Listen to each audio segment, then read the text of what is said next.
ပထမအဆုံးအတွေ့အကြုံ signature cocktail menu ဖန်တီးတဲ့အကြောင်းမျှဝေလာတာအခုဆိုရင်နောက်ဆုံးတစ်ခွက်ကိုရောက်လို့လာပါပြီ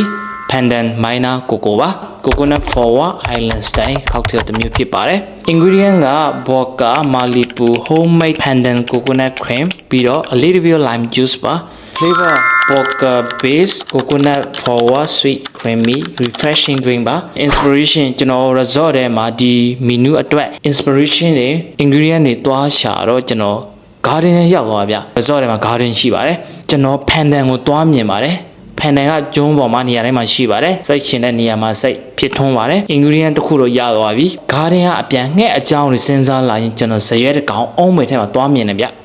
အဲ့တော့ကျွန်တော် idea လေးတစ်ခုရသွားတယ် Pandan Minor Cocoa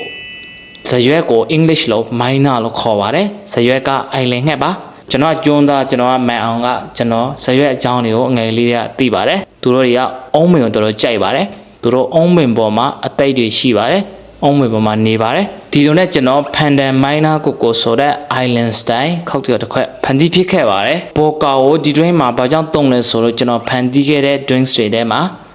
Vodka base cocktail မရှိသေးပါဘူးဒါကြောင့်ကျွန်တော် Vodka ကိုသုံးတာပါကျိုးမာနေရဆိုတော့ Island Style cocktail တစ်ခွက်လိုအပ်နေပါတယ်အခုတော့ပြည့်စုံသွားပါပြီဒီလိုနဲ့ပထမအဦးဆုံး signature cocktail menu တစ်ခုအောင်မြင်မြင်နဲ့ဖန်တီးနိုင်ခဲ့ပါတယ်ကိုပိုင်ဘားလေးဖွင့်ပြီး signature drinks menu လေးနဲ့ quality ရှိရှိ drinks တွေလိုအပ်တာပဲဖြစ်ဖြစ် brother တို့ရဲ့ restaurant တွေမှာအကုန်ကြမများပဲ quality ရှိရှိ drinks menu လေးတွေလိုအပ်နေတာဖြစ်ဖြစ်ကျွန်တော်တတိယလိုက်ပါကျွန်တော် drinks menu တွေလည်းဖန်တီးပေးပါတယ် cost တွေပါတစ်ခါတွက်ပေးမယ်ဗျာပြီးတော့ကျွန်တော်တင်တန်းဖွင့်ပလက်အစီအစဉ်ရှိပါတယ်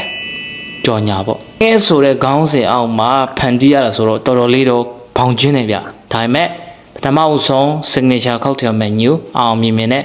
ဖန်တီးနိုင်ခဲ့ပါတယ်ကိုဖန်တီးထားတဲ့ drinks အကြောင်းတွေကို story ဆန်းဆန်း